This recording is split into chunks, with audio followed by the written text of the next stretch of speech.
Melanie and I'm a diabetes dietitian, and during this video I'd like to speak to you about diabetes, self-care and self-management, because type 2 diabetes can be a challenging condition to manage day to day, and looking after both your physical and mental well-being is incredibly important.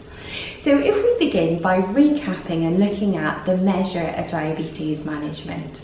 So HbA1c, and we'll bring back our models. So the HbA1c would have been the test that was used by the GP or the diabetes specialist when you were diagnosed with either type 2 diabetes, or it was identified that you were at high risk and had pre-diabetes. So HbA1c is the measure of how much glucose has been swimming around in the blood and has had the opportunity to attach to the red blood cell. So if there's been more glucose swimming around, the HbA1c number will be higher. Whereas if the diabetes is being managed well and the glucose levels are lower over a longer period of time, then the HbA1c will also be lower.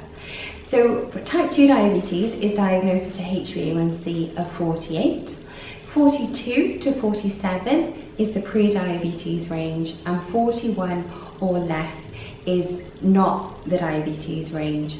And if somebody with type 2 diabetes does move their HbA1c down past 48 for a period of time, then that can be classed as diabetes remission or regression.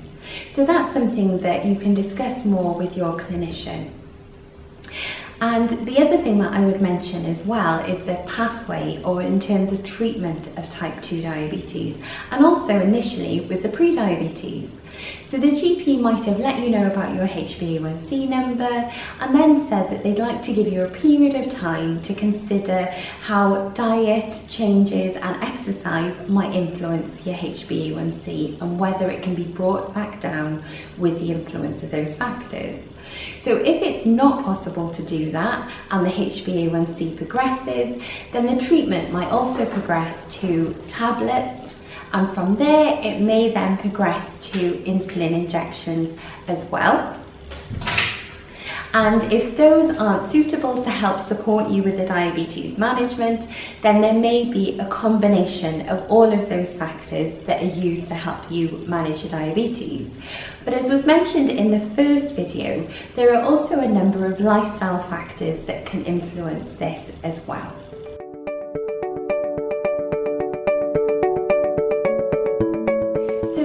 Why do we look at measuring HbA1c? Why is it important?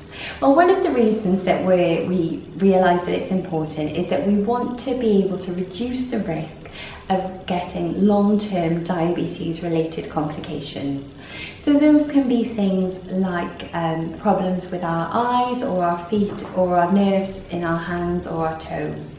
And really those can come about because, as we mentioned, the glucose is not meant to stay in the blood in large amounts for long periods of time, and sometimes that can cause damage to the finer kind of veins and vessels, blood vessels in the body. So that damage can also occur at the backs of our eyes and also within our kidneys too. So on the other side of kind of being aware of those diabetes related complications, there are 15 healthcare essential checks that support the kind of the checking and the management of these elements. So for example, every year you'll be called to a retinopathy screening. And if you'd like to know more about the other 15 healthcare essentials in diabetes, have a look at the link below.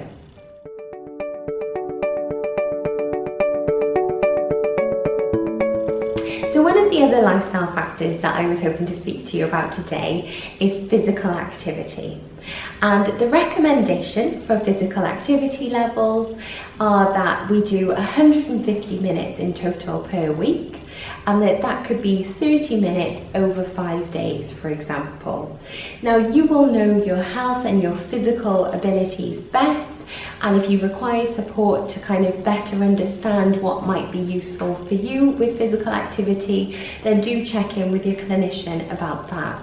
But physical activity can be really enjoyable for both the physical health and the mental health when it's something that you enjoy doing.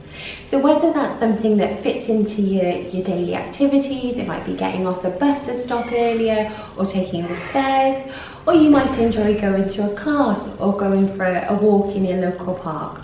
Whatever you enjoy and what's appropriate to your abilities could be really good to help support your diabetes, because as was mentioned in the first video, when we're physically active, the body wants to take on glucose to use for energy, and it doesn't need the insulin to be able to do that like it does in other scenarios.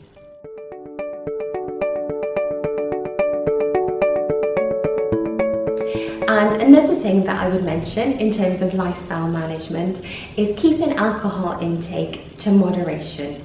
So that's less than 14 units per week, with an example of a unit of alcohol being, say, half a pint of beer or lager. And it's also remembering to have 2 alcohol-free days, not back-to-back during the week.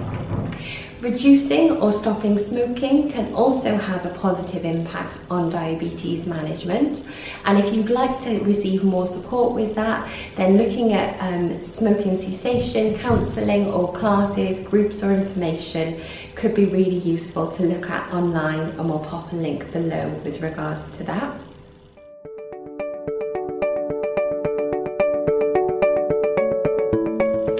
But also making sure that you get enough sleep and looking after the kind of restful side of your health is incredibly important. So aiming for the 7 to 9 hours of sleep per night can be really positive.